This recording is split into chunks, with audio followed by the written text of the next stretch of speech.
Let us study, investigate, and practice the real words of the Buddha. Tonight, in order to study, investigate, and practice the Dhamma, we are going to discuss another very special discourse.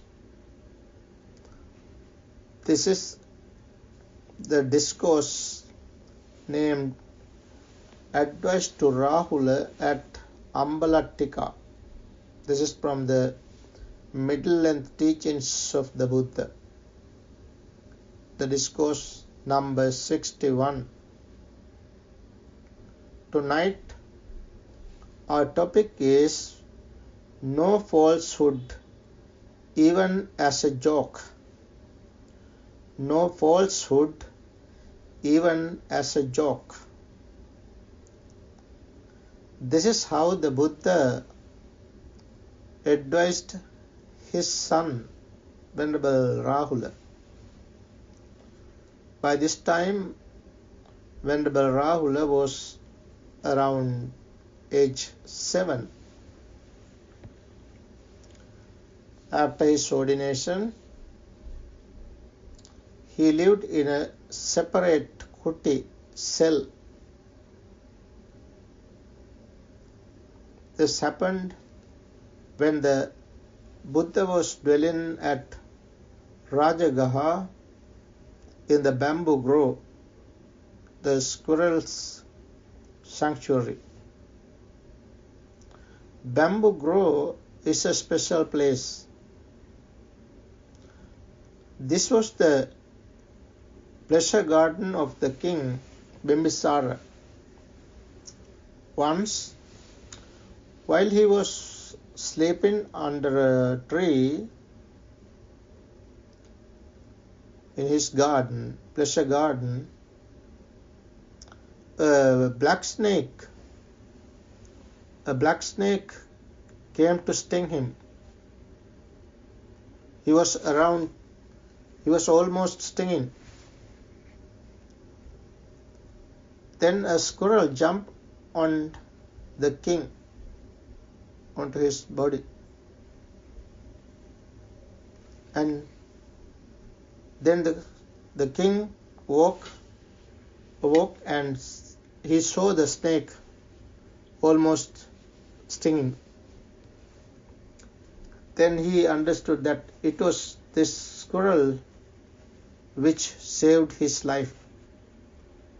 With that, on the day he declared the bamboo grove as the squirrel's sanctuary.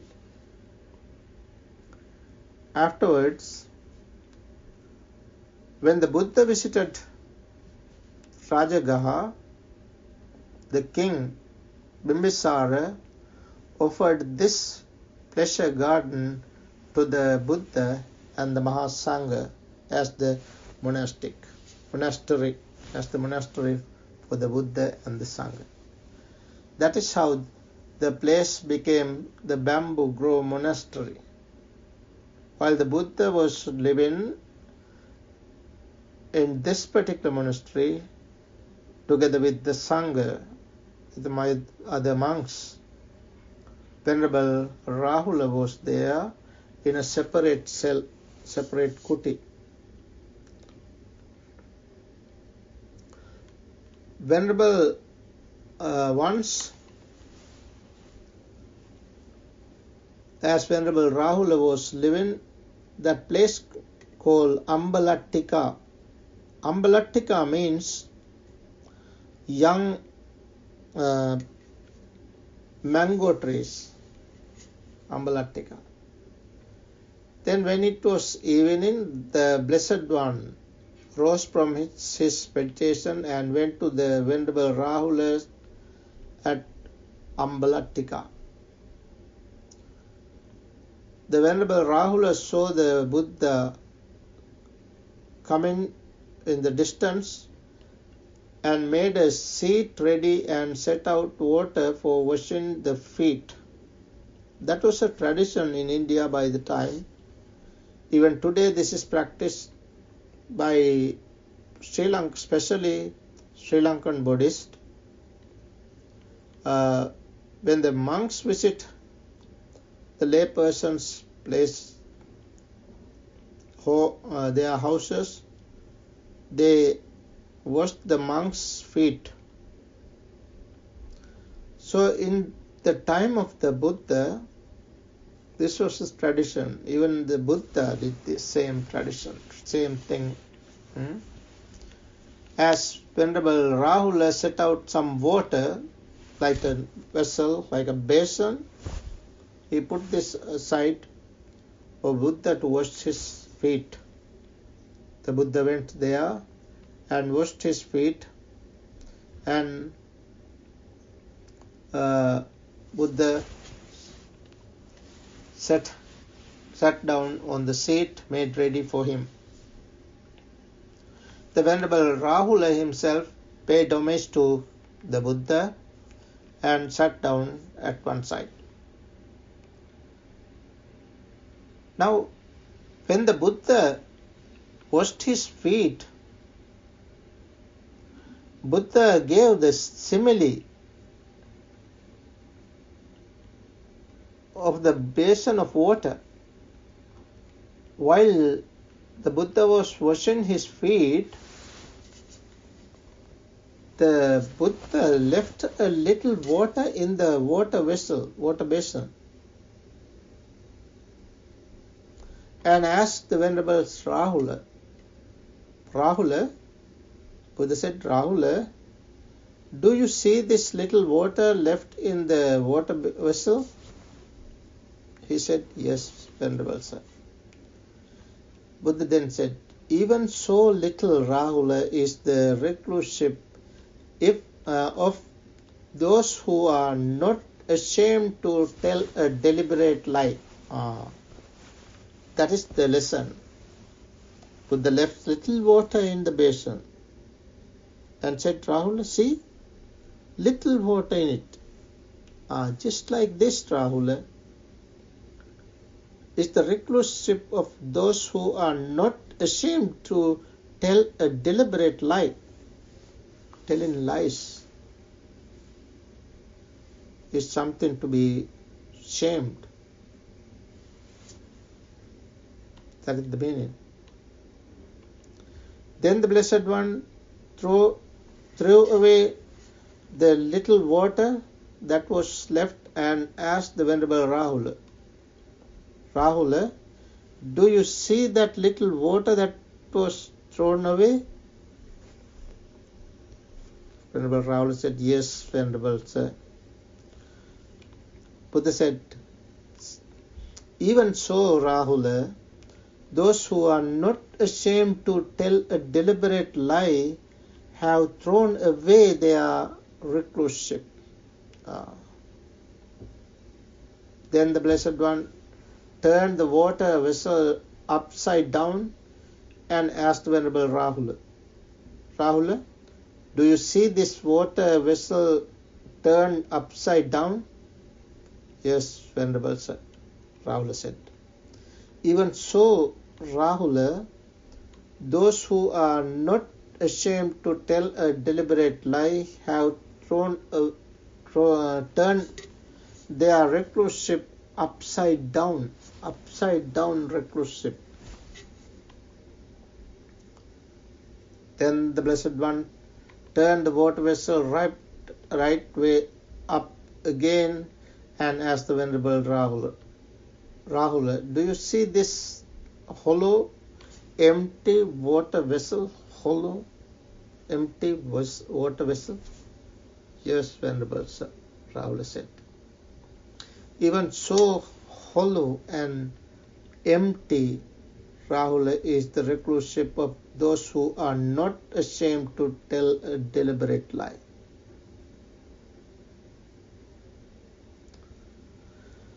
Buddha then further said, suppose, Rahula, there were a royal tusker elephant, tusk is the elephant, with tusks as long as chariot poles, full grown in stature. high-bred and accustomed to battle.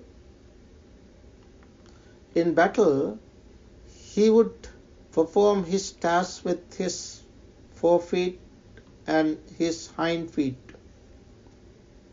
with his forequarters and his hindquarters, with his head and his ears, with his tusks and his tail, yet he would keep back his trunk.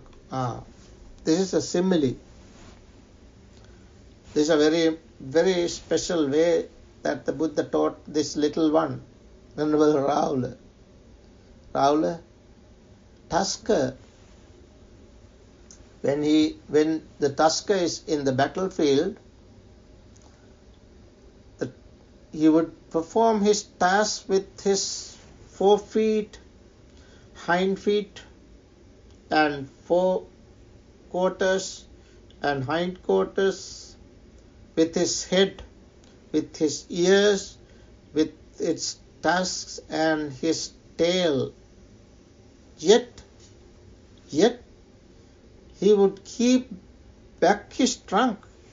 He still doesn't use his trunk, because at the end of the trunk there is a little pointed thing. That is the most important part of the tusk of the elephant. That's the most important part, which should be protected. Whatever the elephant does, he always strives to protect that little part at the end of the trunk.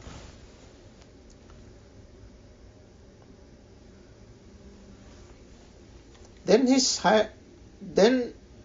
rider would think, elephant rider would think, this royal tusker elephant with tusks as long as chariot walls performs his task in battle,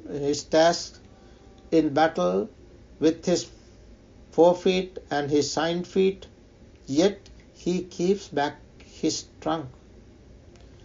He has not yet given up his life. That means he has not yet given up his life. He wants to live further.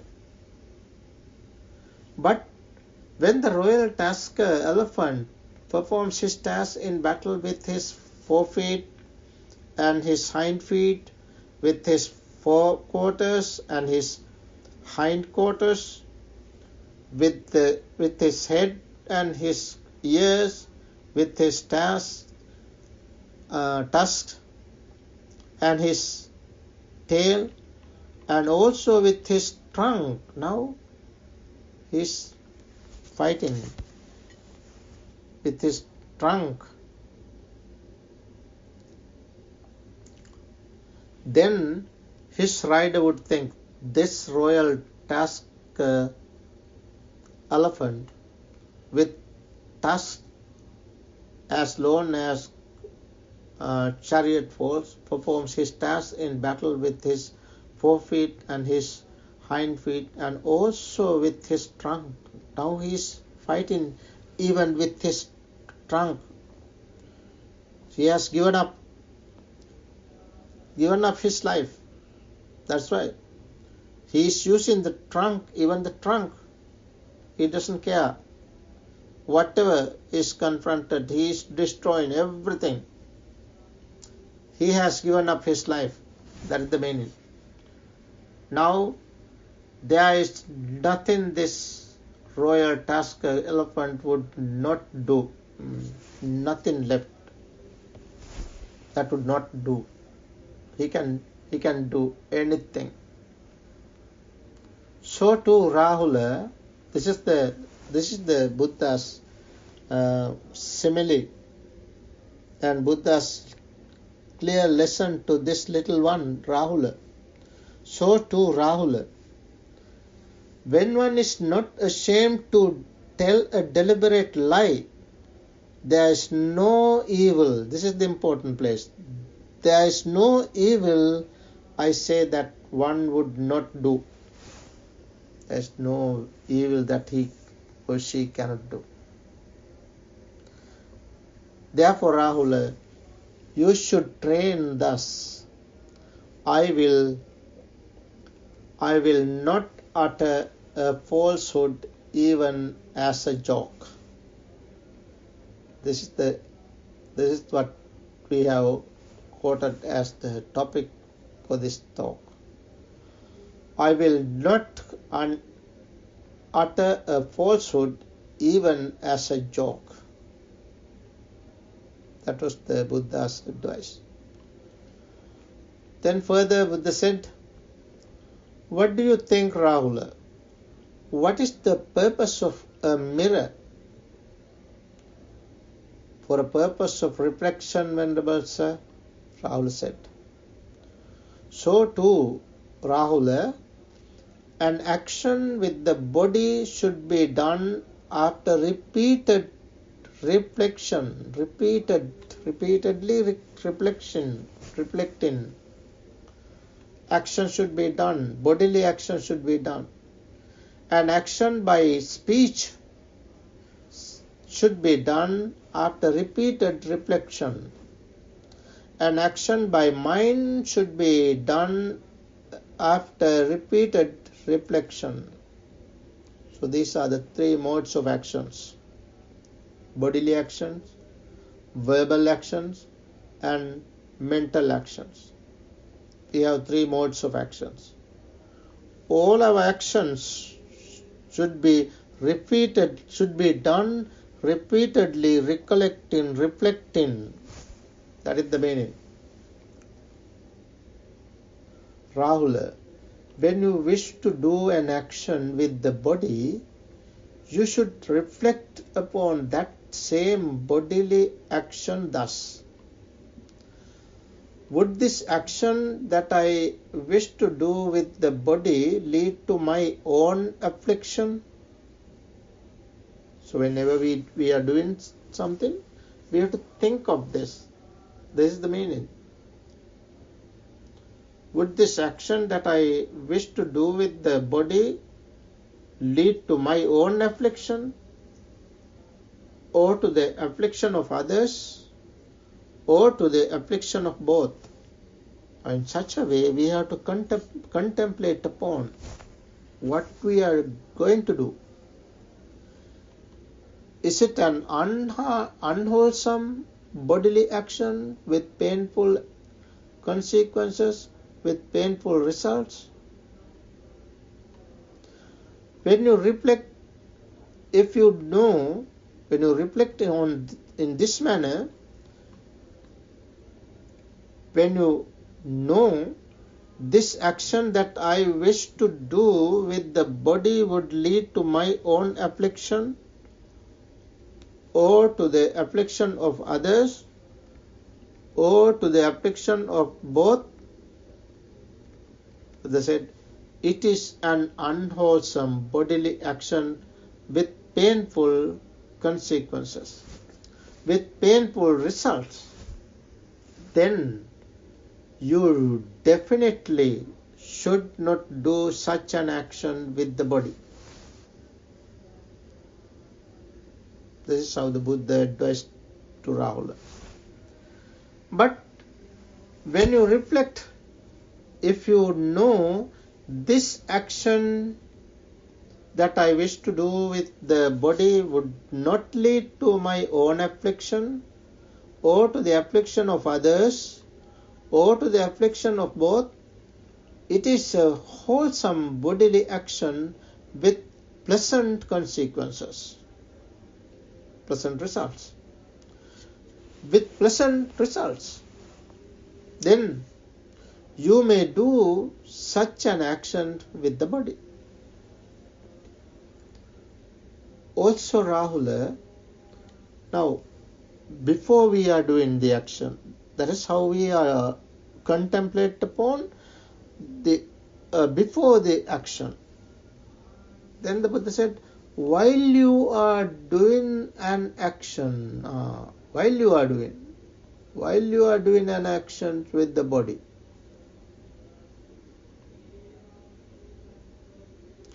you should reflect upon that same bodily action thus.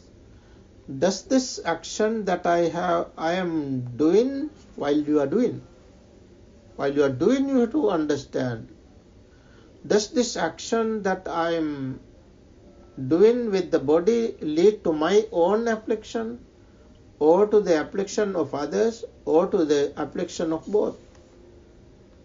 That is while we are doing. So before we are doing the action, we have to think of the action, whether it would be afflicted to me, to others, and to both sides. And while we are doing the action, from time to time we have to reflect upon, and we have to understand whether this lead to my own affliction, or to the affliction of others, or to the affliction of both. Is it an unwholesome bodily action with painful consequence, with painful results? When you reflect, if you know this action that I am doing with the body leads to my own affliction, or to the affliction of others, or to the affliction of both, it is an unwholesome bodily actions with painful consequences, with painful results.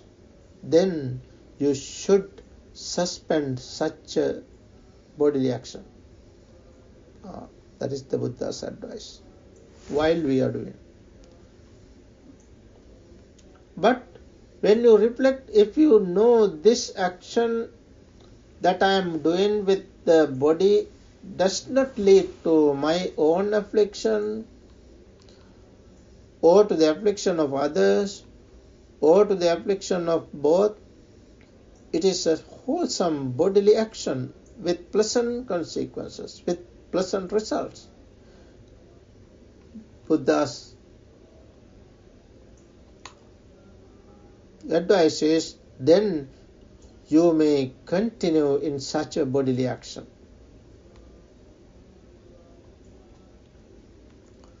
Also, Rahula, after have done an action with the body, now that means we have to reflect on our actions before we are doing that, while we are doing the action, and now the Buddha says even after doing the action. Yes, Buddha says, Rahula, after you have done an action